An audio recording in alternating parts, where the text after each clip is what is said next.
Como cada mes en el Universal, Ricardo Pérez de Oráculos de la Central de Inteligencia Política publica pues el ranking mediático de los secretarios de Estado.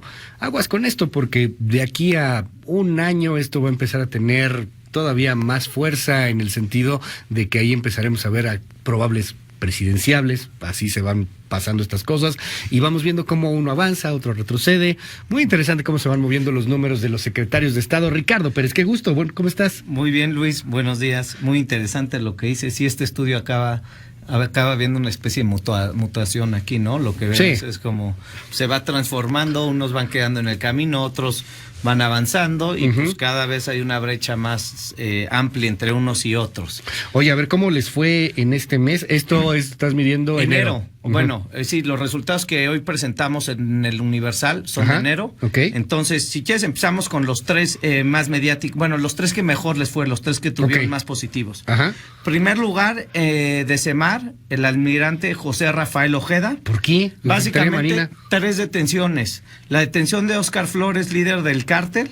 La detención de Daniel, el presunto responsable de la masacre en el bar Caballo Blanco en Veracruz, en donde pierden la vida 28 personas.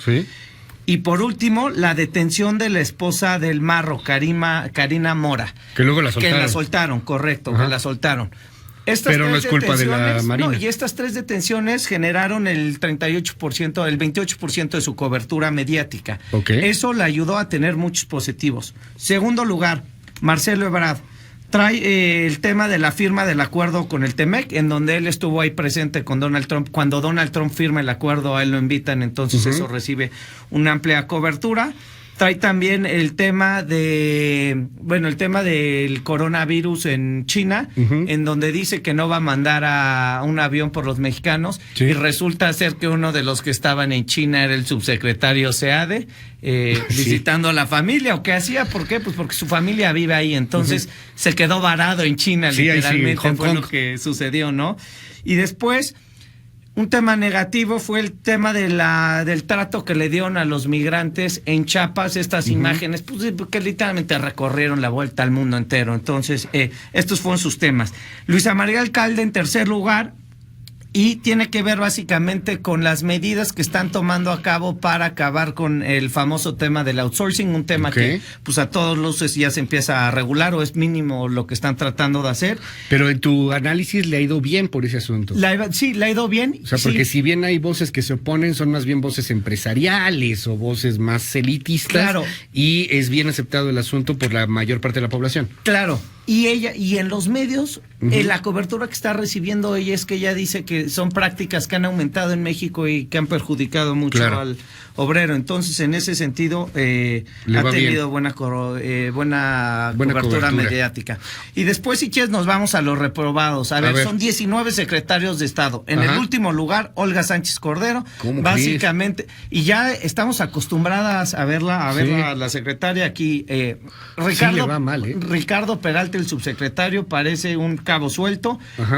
Sale con su famoso tuit que dice: a chillido de marrano, oídos de chicharronero. Le fue súper mal. Y entonces eso tiene implicaciones porque él dice que no, pero obviamente hablaba de la marcha con la paz, un tema poco sensible con los Levarón, con los Sicilia, y entonces pues ella acaba teniendo cobertura negativa por culpa del subsecretario. Hay que tomar ahí en consideración que, se miden secretarios de Estado, no subsecretarios. Por ejemplo, Hacienda le ha ido muy bien en muchas ocasiones por las declaraciones o golpes o acciones que ha hecho Santiago Nieto de la UIF, de la Unidad de Inteligencia Financiera.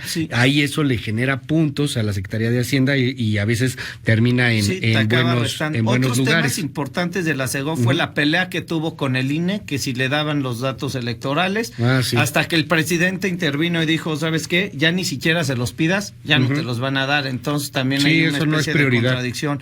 Y después, la otra contradicción que hubo entre el Instituto Nacional de Migración y la SEGOV sobre el acceso a las estaciones migratorias, que si podían entrar las ONGs, que si no podían los entrar. Grupos religiosos. Exactamente, ¿no? Después, en segundo lugar... Bueno, se les fue hasta el padre Alejandro Solalinde, que decía Alejandro Solalinde que los migrantes no estaban aquí por miseria o porque estaban huyendo, sino porque querían afectar a la Cuarta Transformación.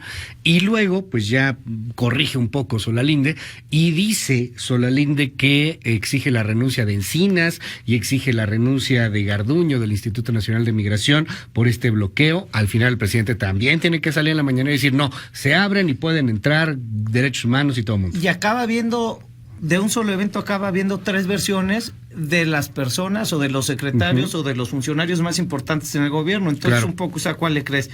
De los 19 secretarios, el lugar número 18, es decir, el segundo peor, Jorge Alcocer de la Secretaría de Salud, desabasto de medicinas, la creación del INSABI y la desaparición del Seguro Popular. Además, lo que es, a mí me llama mucho la atención, es en el texto del día de hoy, lo titulamos El Mudo.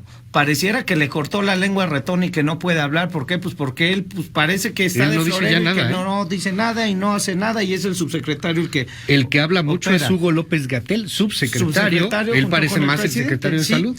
Y el tercer lugar, Javier Jiménez Espriu, secretario de Comunicaciones y Transportes. Le pusimos el dormilón porque pues en esta, yo te diría, inédita conferencia conferencia banquetera que le hacen cuando le preguntan de si la rifa presidencial, él dice que eso es inédito y que eso no puede suceder.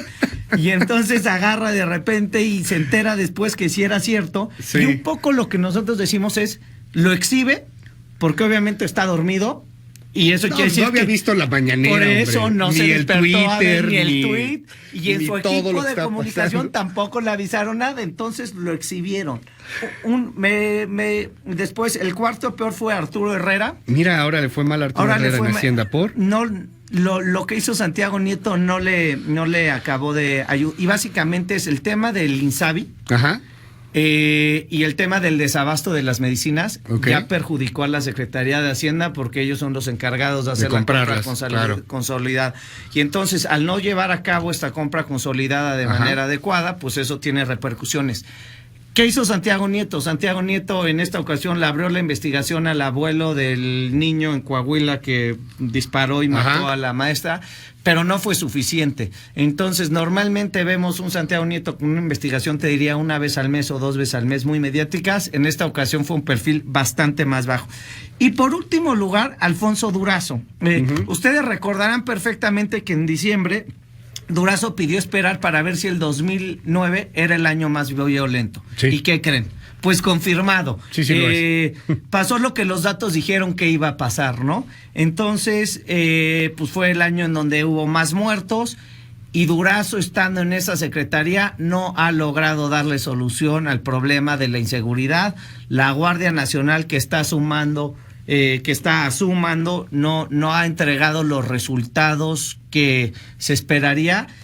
Y te diría que la Guardia Nacional muchas veces contagia la buena cobertura mediática que tiene tanto la CEMAR como la Sedena, porque no sabemos bien qué es. O sea, se visten igual, ya sabemos que hay una ley que se aprobó de manera unánime, pero el tema de que la Guardia Nacional haga funciones, de que si son policías, de que si son soldados, de que si detienen a los migrantes, que si no los detienen, esto conlleva a que tenga repercusiones no solamente en Durazo, en la Secretaría y en la Guardia Nacional, sino en toda la estrategia que hay de seguridad, y tiene repercusiones negativas. ¿Por qué? Porque al día de hoy Durazo no ha dado ningún tipo de resultado. Pues ahí está la lista, cada mes se publica en el diario El Universal, se puede consultar también en Central de Inteligencia Política. ¿En qué página, Ricardo? Es centralip.com.mx y también lo pueden ver en oraculus.mx. Ahí en oraculus.mx, que por cierto ya estás actualizando también las últimas encuestas, ¿no?, del presidente de popularidad. Ahí se pueden consultar desde Salinas, ¿no? Desde Salinas hasta López Obrador. Cedillo, Fox, Calderón, Peña Nieto y López Obrador. Sí. Está muy padre la gráfica, vas viendo cómo hay popularidad de los presidentes y cómo se ha medido. Muchísimas gracias. Gracias, Ricardo. Muchas gracias, Luis.